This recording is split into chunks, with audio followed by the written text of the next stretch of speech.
Nous devons prendre trois types de mesures. Nous devons d'abord empêcher les départs, parce que lorsque le départ est intervenu, que la violence radicale, barbare a été rencontrée sur le théâtre des opérations en Syrie, il est parfois trop tard pour les jeunes ressortissants de l'Union européenne. Donc il faut prévenir les départs. C'est la raison pour laquelle, dans l'arsenal des mesures que j'ai présentées en Conseil des ministres, il y a le signalement immédiat de ceux qui sont susceptibles de s'engager dans des opérations djihadistes dans le système d'information Schengen.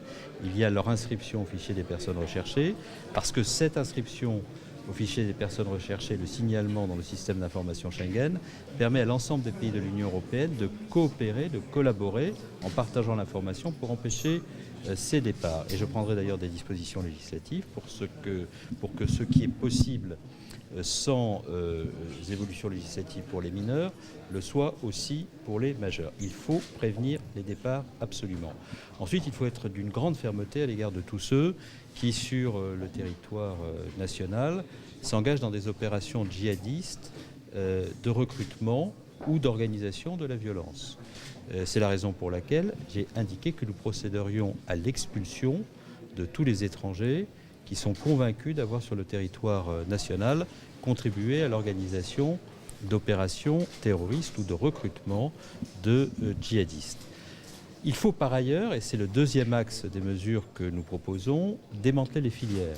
Démanteler les filières, on l'a vu à l'occasion de cette conférence de presse, dans nos échanges, ça suppose tarir les sources de financement, ça suppose être capable de déceler ceux qui, sur Internet, recrutent, les organisations parfois très sophistiquées qu'ils ont mises en place pour atteindre le but.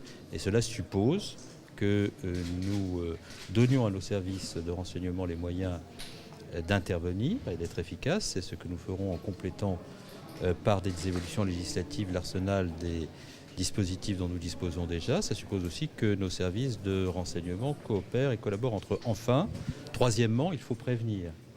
Il faut prévenir et accompagner les familles qui, en leur sein, sentent que la rupture est possible, qu'elles risquent d'engager des membres de la famille ou des jeunes à basculer dans le djihad.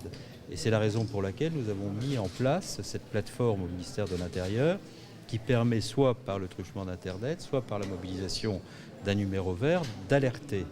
Et lorsque l'alerte a été donnée, le ministère, au terme d'une instruction que j'ai prise, mobilise les préfets pour que sur chaque territoire, il y ait des solutions sur mesure, mobilisant tous les services de l'État qui soient mises en place. Cette lutte contre la violence, contre la pensée radicale qui ruine des vies, qui sème la mort sur le théâtre des opérations en Syrie, mais peut-être aussi si cette violence devait se déployer sur notre territoire demain, doit être éradiquée. Et il faut pour cela que l'ensemble des pays de l'Union européenne se mobilisent. Ils sont